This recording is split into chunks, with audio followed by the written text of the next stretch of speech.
Hi, everybody. Josh Barley once again here in Mission Control, Houston. I'm joined by a very special guest today. This is Phil Engeloff, a former flight director here at the NASA Johnson Space Center.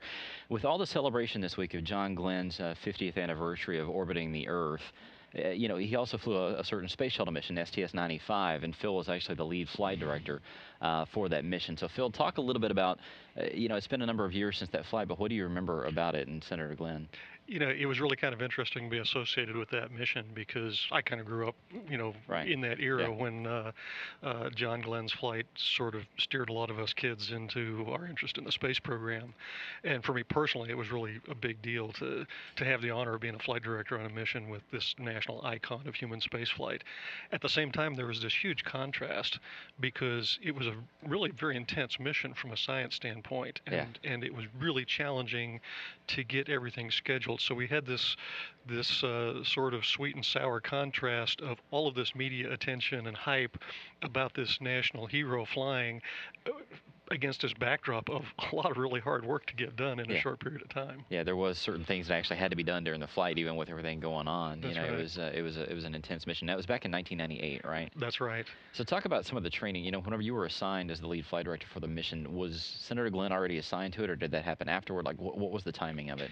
Yes, it was kind of a conjunction of activities for me. I had been heavily involved in the Shuttle Mir program, and we had just really completed uh, that Shuttle Mir program, and there were some personnel changes going on inside the flight director office, and I sort of inherited the flight in Wow. midstream. I became available, and somebody else moved up in the management chain, so I sort of inherited it, and John Glenn had Yeah. was just becoming attached to that flight. And as you alluded to, the flight sort of already had an identity with some of the payloads, with the Spartan activities, and the addition of John Glenn to the crew sort of changed the complexion of the flight. And I had to sort of step in as the new flight director assigned and try to meld all these pieces together into a coherent mission. And it was quite an experience. We did a behind the scenes episode a couple of years ago during one of the shuttle missions, and we talked to the training team, and one of them was on the team that trained Senator Glenn and the rest of the 95 crew, and they were laughing. It was a true story, but they were talking about how Senator Glenn commented about the checklist that he had back during his flight. His original flight was probably a page and a half long, and now here we have these volumes of 3-ring binders, and how things had changed. So talk a little bit about how the training was a little bit different for the crew, and some of his comments about that. It really was very intensive, and it's sort of, I'd say, divided into two different groups. I actually spent the bulk of my time working with the core shuttle crew, with Commander Kurt Brown and pilot Steve Lindsay, on the traditional operation of the vehicle and the training that we normally do. And then there was sort of this separate group of activities of the payload folks working on the payload experiments. And of course, we had John and Chiaki Mukai and Pedro Duque, and they had Hmm. this whole suite of science experiments to go on back in the space hab. And so those two things almost went on in parallel, but at the same time, the timing and scheduling had to be integrated. So it was quite a challenge to get all of the training activities scheduled. But then also the reality was that got complicated a little bit by the media attention, because every time the crew would go over to Building 9 for some training event, there'd be an army of media folks over there to videotape that. And it was, I don't want to say it was a distraction, but it added a level of challenge Hey, to we keep like that kind of everything stuff. So. moving. Well, it's part of what we do here, is to try to keep the public informed and to convey what we do Yeah.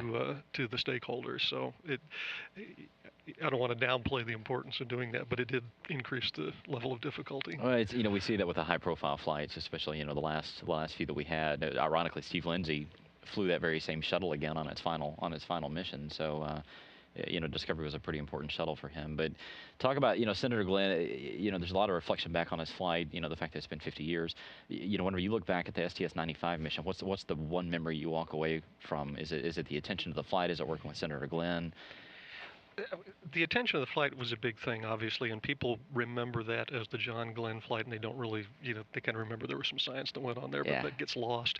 But for me, the thing that I took away, as I said, I sort of started out with my interest in the program when John flew in Mercury, and as you alluded to with the checklist, here we were 35 years later flying 10-day missions with 7 people on a reusable spacecraft, Yeah. doing just an eye-watering suite of science.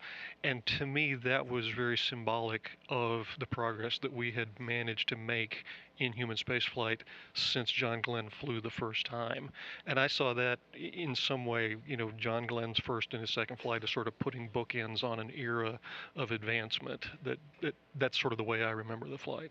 So it's funny you mentioned, how things have changed and how they've transitioned. Talk a little bit about what you're doing now with the Commercial Crew Program, because you're very active with that program, which obviously NASA's working very hard on. So talk a little bit about that. Well, that's right. We've come now to an era in spaceflight where the technology and the capability to do orbital spaceflight is within the grasp of commercial industry. And in fairness, I think it's been pointed out many times before that even the shuttle was built by industry. It may have Right. been sponsored and overseen by NASA, but it's the engineering and talent out there in industry that makes this all happen. As NASA turns our attention to exploration further away from Earth, you can see this transition happening of handing more and more duties over to industry.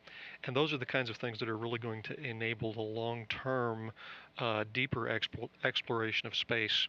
Traditionally, as in the early days of the American space program, the government used taxpayer funding to stand up capabilities that didn't exist. They were doing it for the first time. And a major program like Apollo took huge taxpayer resources. Yeah. But today we have many industries that can support spaceflight. We have telecommunication industries that can provide communications services on a commercial basis for not only NASA but other operators of space systems. Launch services exist for reasons other than launching government astronauts and payloads. So you've built up this sort of infrastructure that can sustain a base, and then NASA can advance by leveraging off of those capabilities and using the taxpayer investment to move beyond that point. And my personal opinion is that's the way I see us getting to the moon or to Mars, is there will be infrastructure in place that can be utilized and lower the investment cost to the taxpayer to do the inherently government parts of exploration of space. So I think the shift towards commercial activity is really an important enabler for future exploration.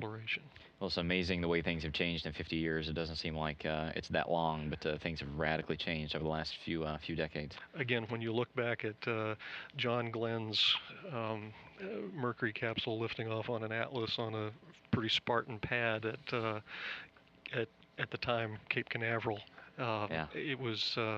it's quite a bit different today to look at the infrastructure and the facilities and capabilities that we have. Well, we appreciate you coming by, Phil. I've enjoyed it. Thanks.